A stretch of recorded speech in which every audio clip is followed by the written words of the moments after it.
speech and noise, because it is the most difficult situation for the CI receiver. Also, they found in the CNC score significant difference between using 16 and 10 electrodes.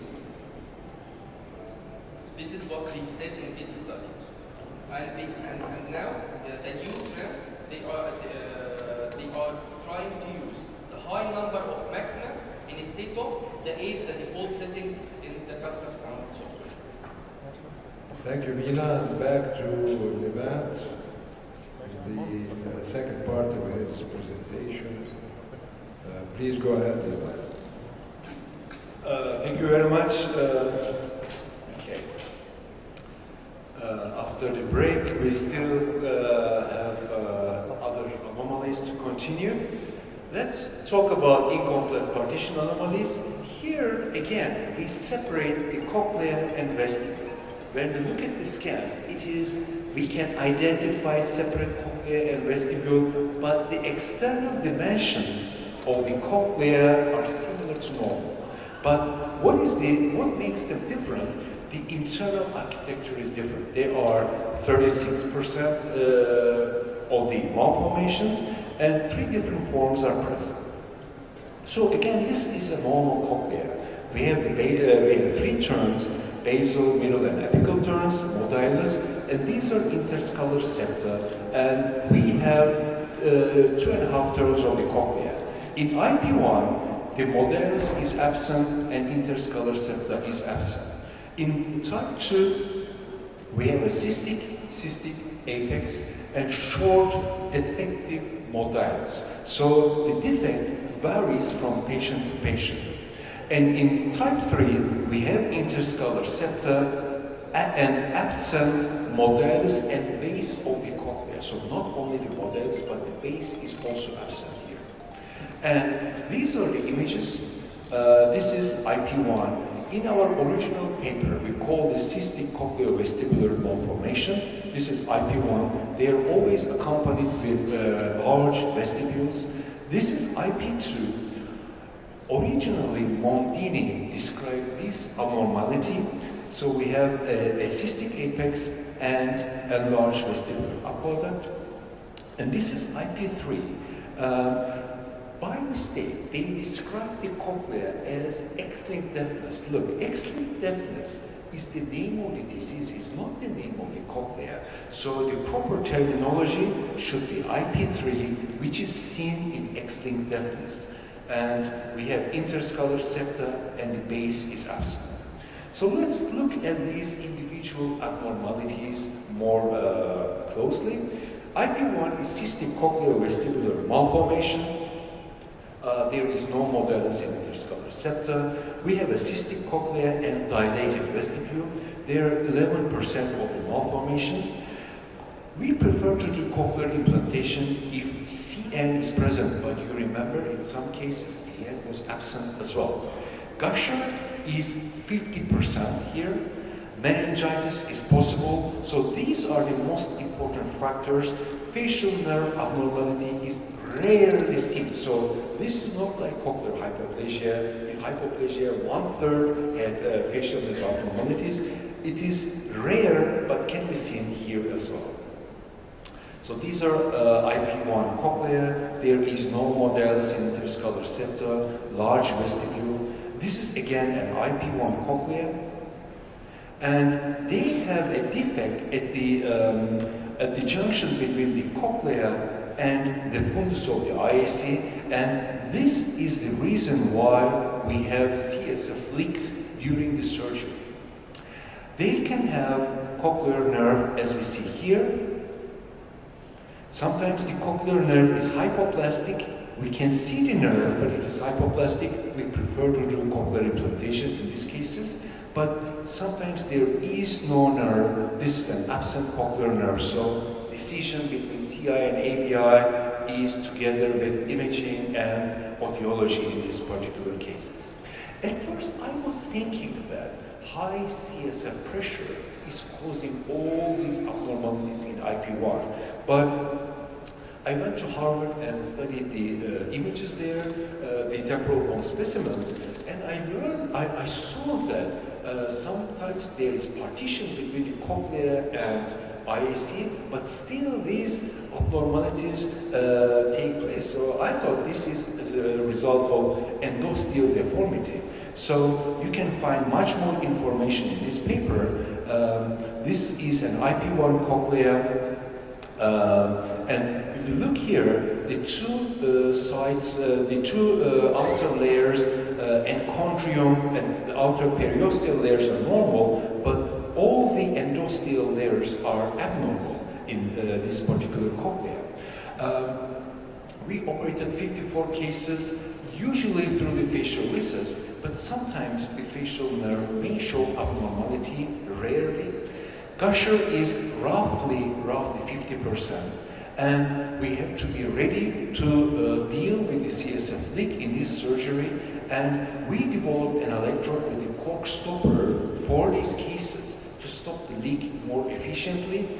Meningitis is most frequently seen in these patients, but not as a result of cochlear implantation.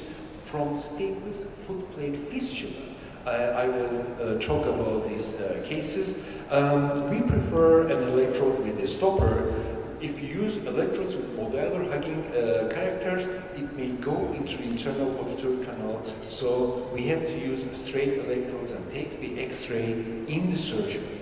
So this is the electrode. I thought to have a stopper-like feature, just like the cork, to close the opening more efficiently, and we developed this electrode. So the outer dimension is 1.9 millimeter. So if you make an opening about 1.2 millimeter, it allows the passage of the electrode, active electrode, but not the stopper. So this is our aim. So this is one of the cases. As soon as we open the cochlea, there's a huge CSF leak. At this moment, we advise not to do anything. We pass the electrode through a fascia, a tiny piece of fascia, because if we drill, we don't see the area, and we can create a damage here. But after some time, the leak slows down, and we can enlarge the opening to desired size.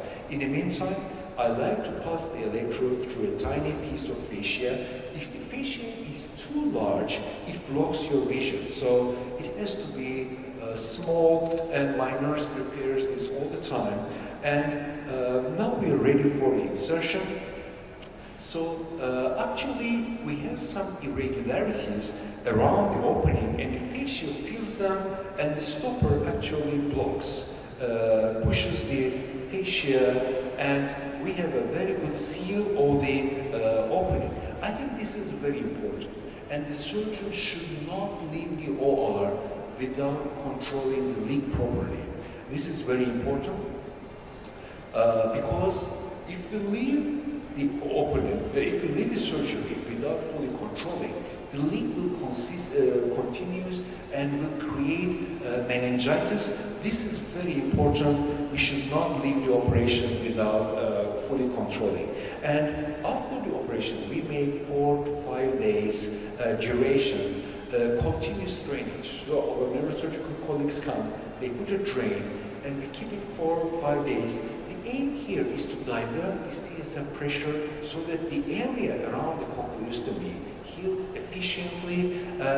If we cannot control the leak, there is recurrence, we make the subtotal petrosectomy. But our philosophy is to close the opening efficiently, properly, and if necessary, additionally, you can do subtotal petrosectomy. But I have seen patients where they did subtotal petrosectomy, but the leak is still continuing. So this is our philosophy in these patients.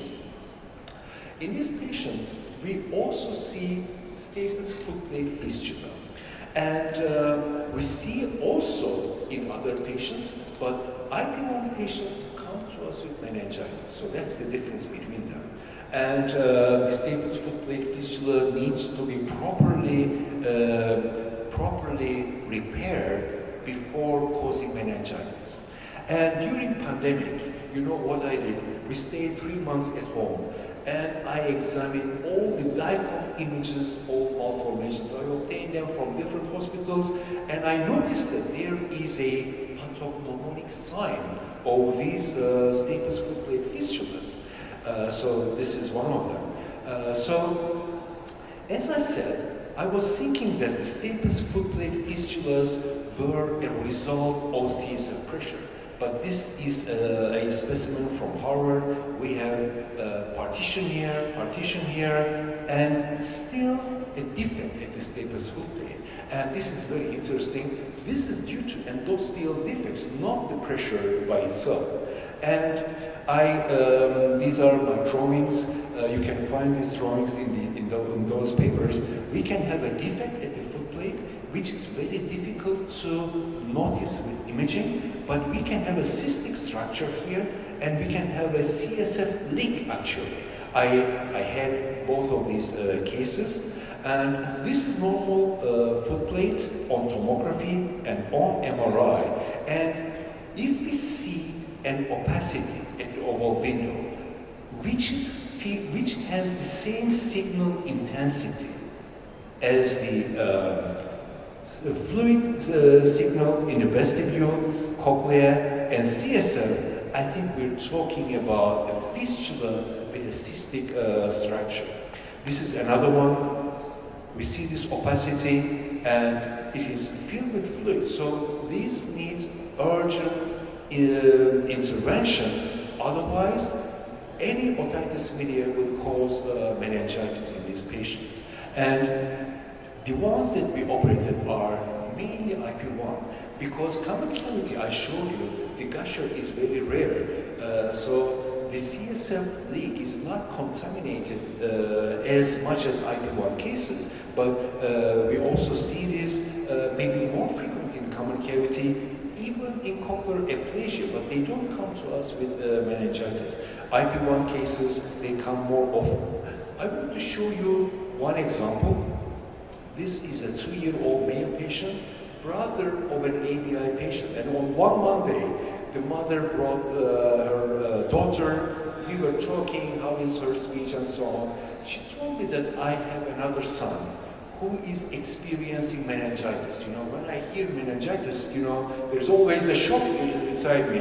And he is the brother of an ABI patient. And I said, how is her hearing?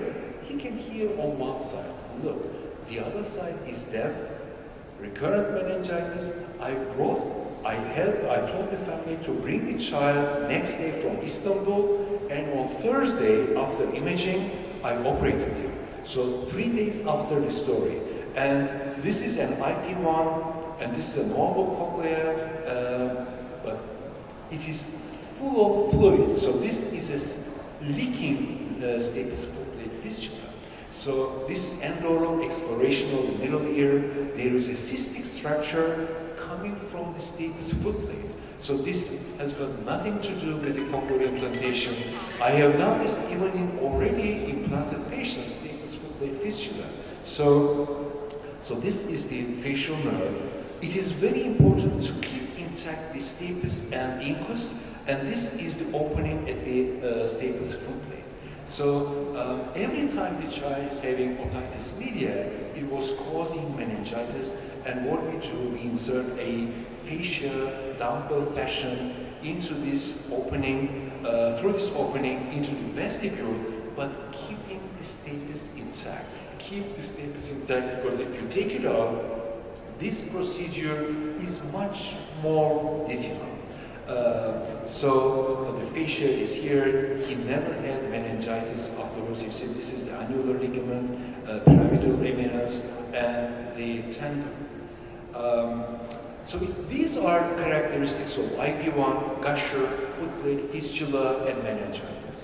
IP2 is a completely different anomaly, described by Bombini beautifully 200 years ago. When I look at the images, I still wonder how he could describe so beautifully this tria.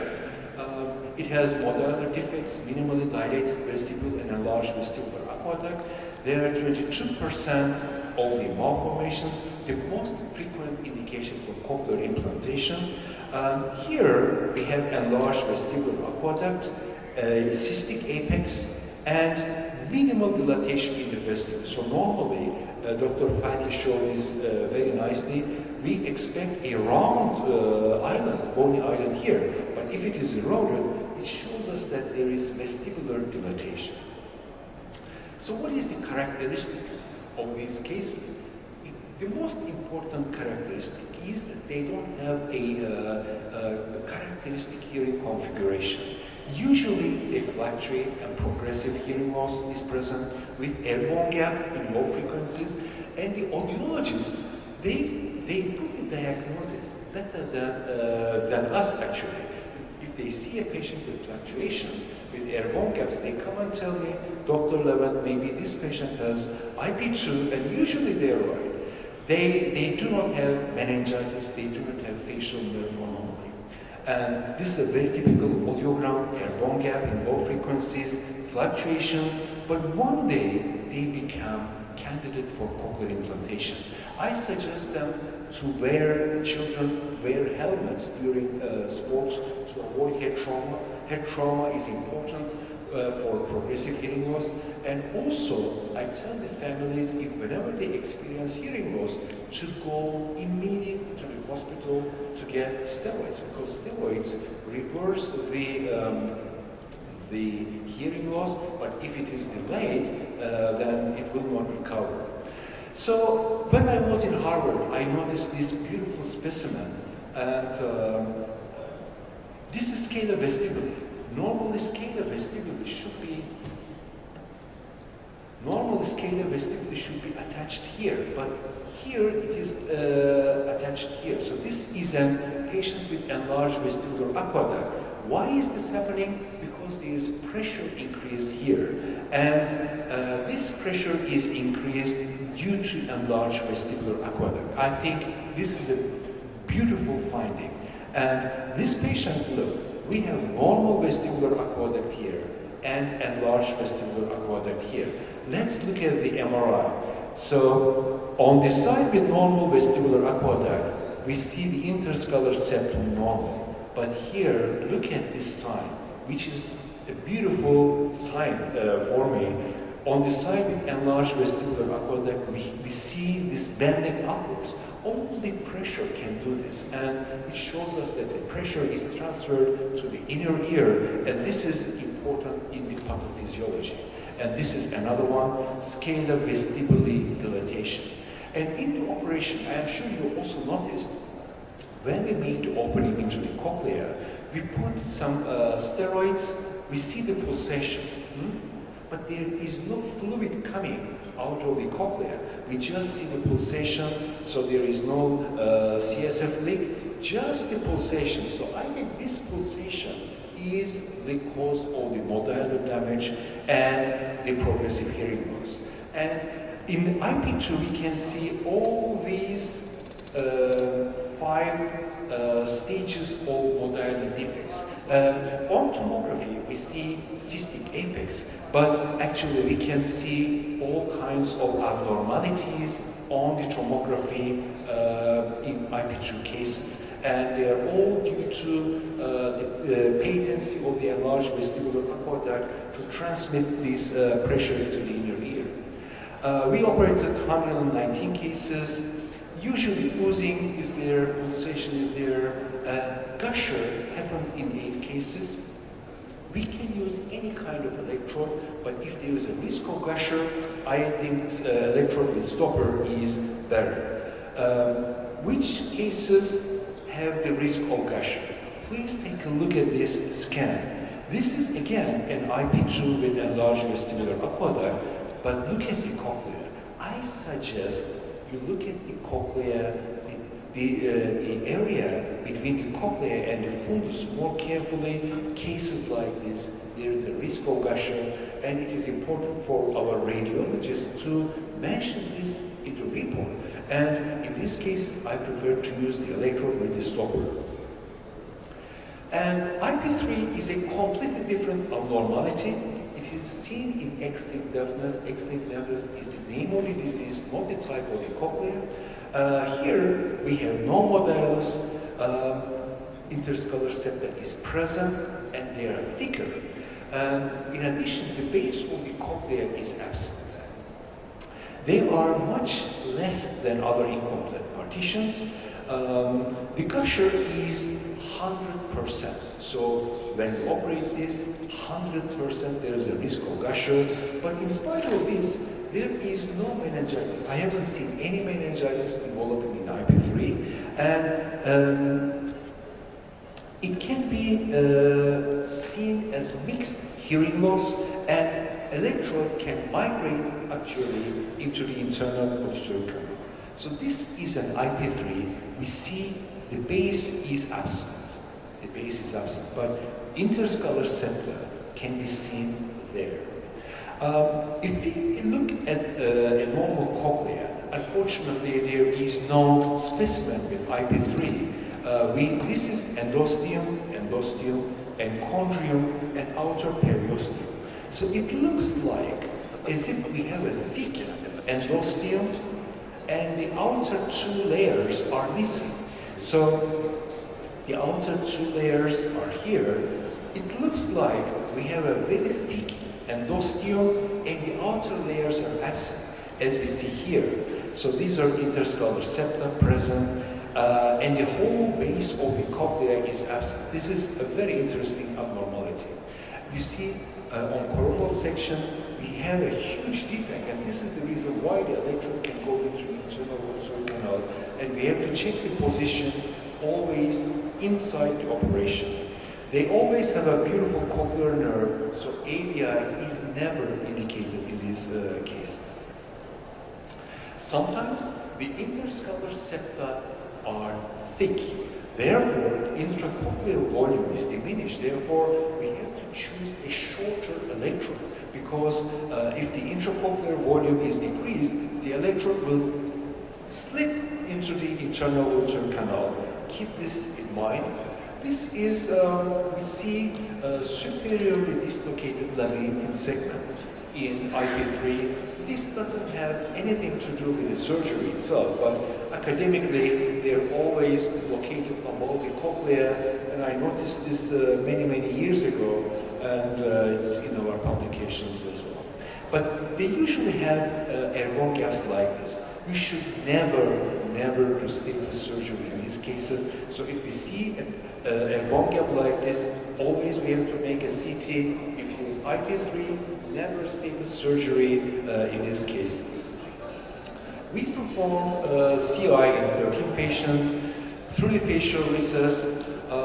Electrodes with stopper are more advantageous to stop the leak. We should never use modular hugging electrodes, and X-ray should be taken inside the surgery.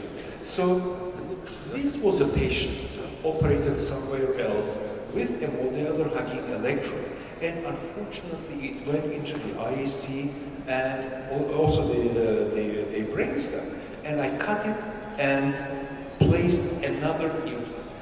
So this is the problem. Why I didn't remove it? Because if we remove it, we can damage the cochlear and the facial nerve. So that's the problem.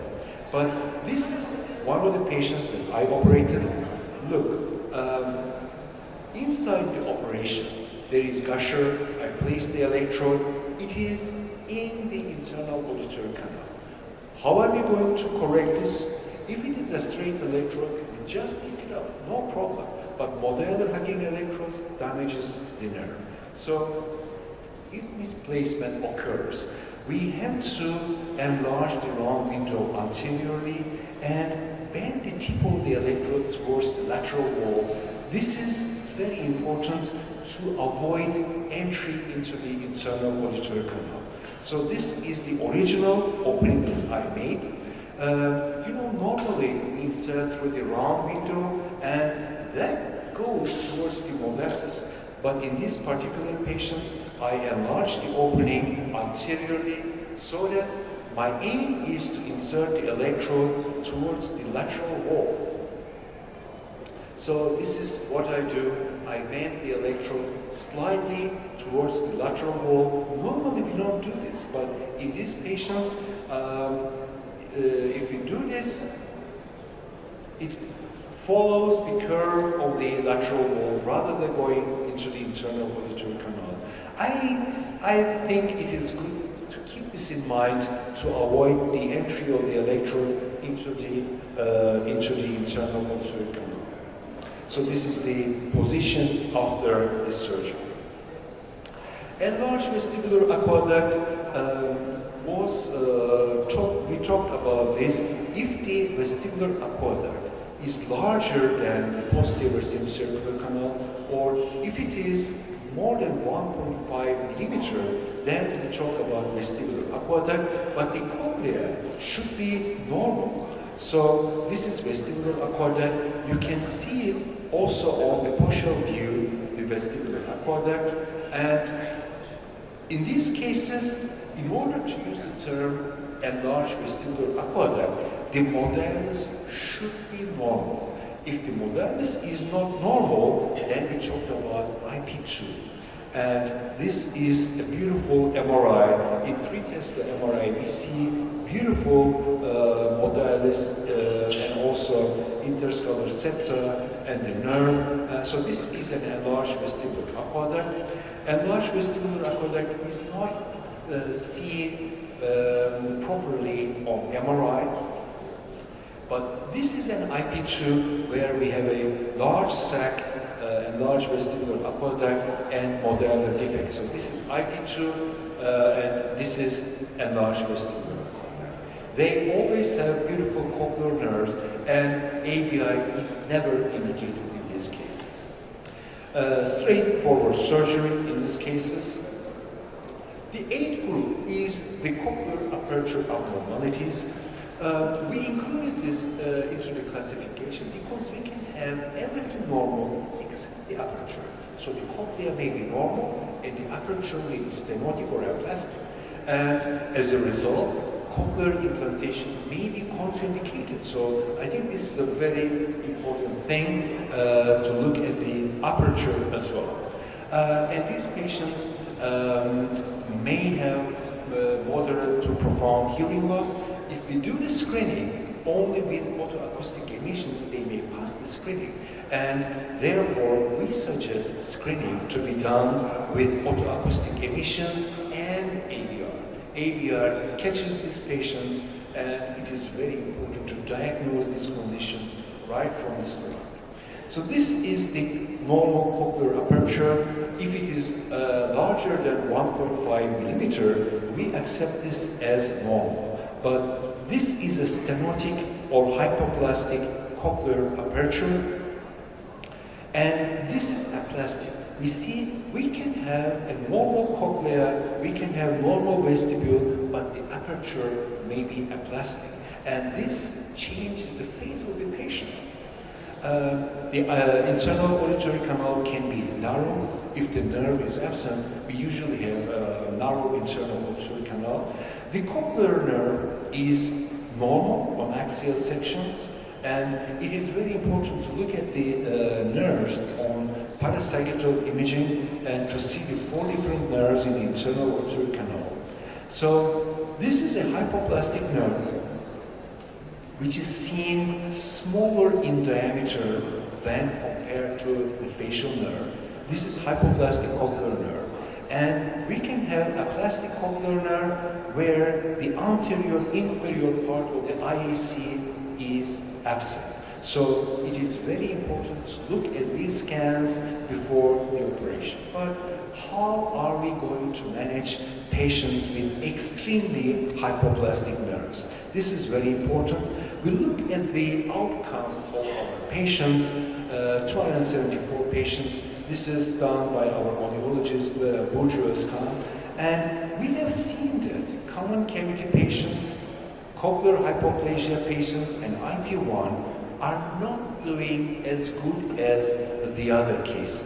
So these are our worst group of implanted patients, again on the language development as well. So these patients need bilateral intervention, but not all of them. Look, this is a cochlear hypoplasia with an excellent cochlear nerve.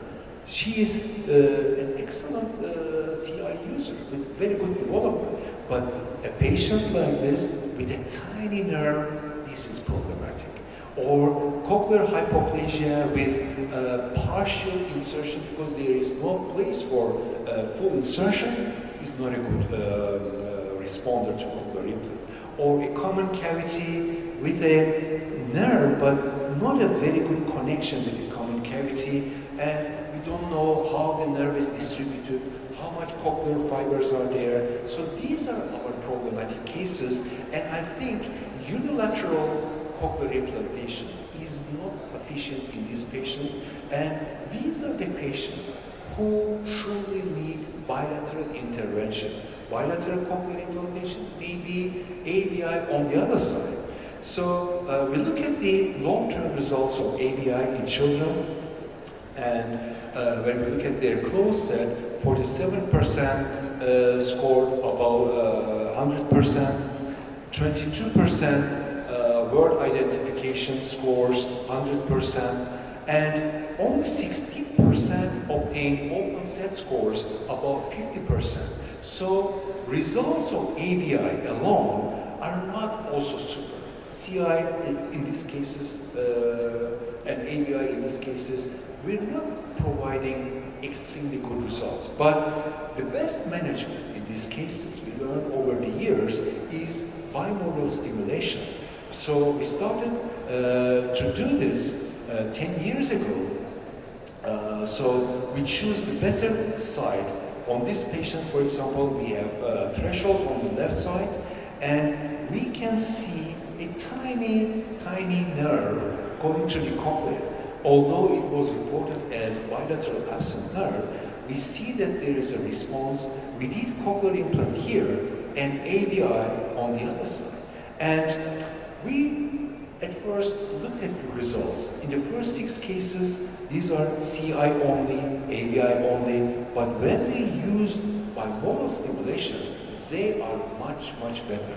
And these are the CAP scores before and after ABI, speech intelligibility after ABI, there is a dramatic increase, and now it is our opinion, whenever we have a referral for ABI, we look for the possibility of CI as well, and they are much better with CI and ABI conditions. We have more than 30 cases now.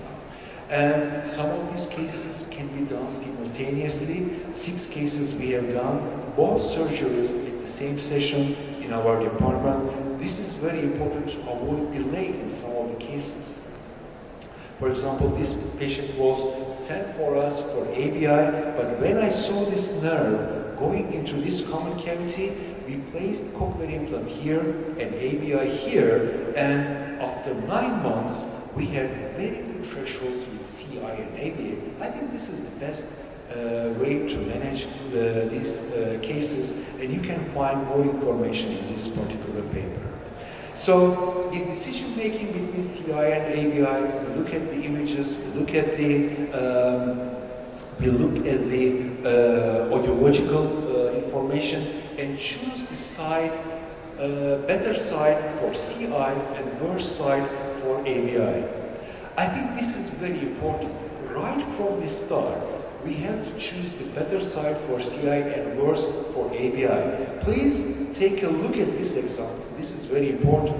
This patient came to us for ABI from another country, but they already did right side cochlear implantation. So CI was done here, and the child was not making any benefit. On the other side, left side, there was a better developed cochlea,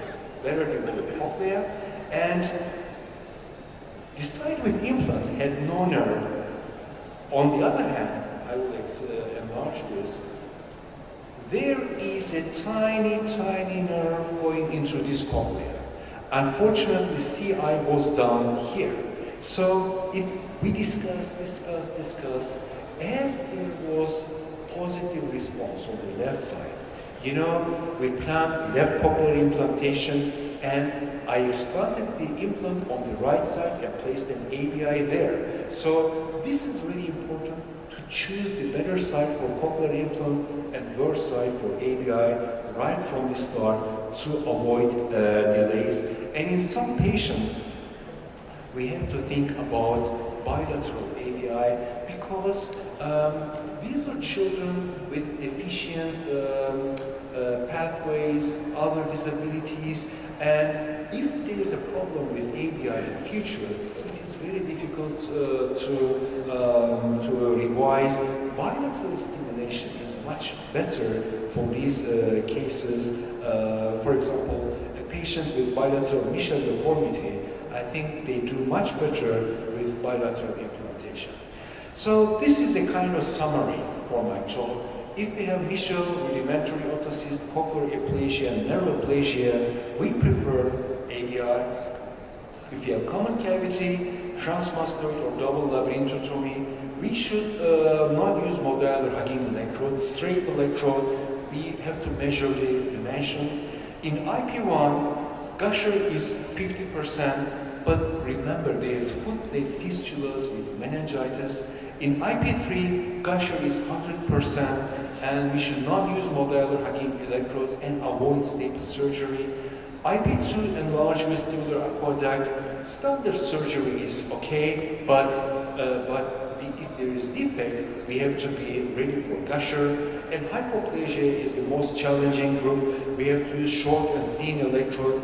Be prepared for facial nerve anomaly, and some cases benefit from staple surgery.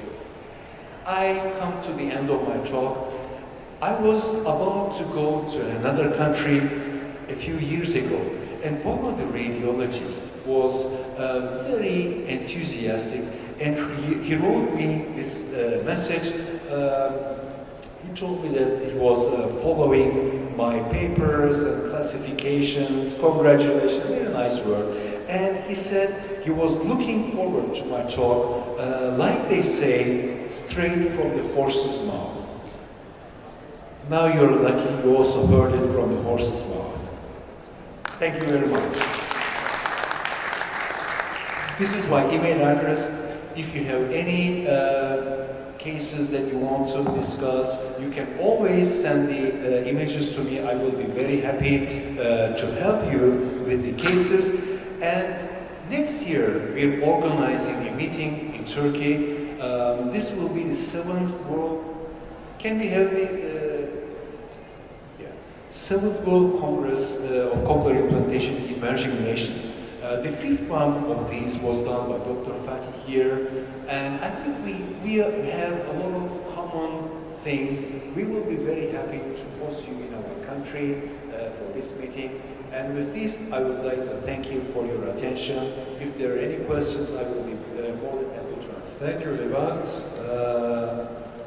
You made a very important, at the beginning of your lecture, a very important comment that only 20% of congenital inner ear anomalies can be detected by radiology. And because 80% which are membranous, so I would suggest that if you're doing cochlear implants on inner ear anomalies, especially syndromic ones, I think you should go back to the registry of temporal bone pathology. Because it gives you a very good idea of which cases can you choose in your own population, in those cases, what kind of gushers and so on can you expect. So temporal bone pathology will be a very good addition. The true pathology lies there, Dr. Bilal. You're right. I examined the specimens in Harvard. I examined the specimens in Minnesota. But you know, the house here has a problem. They moved the specimens to Southern California. I plan to go there as well, everything. And then the COVID started. But you are definitely right. I learned a lot from the histopathology. Do I have any questions from the audience, please? Go ahead. Maybe my...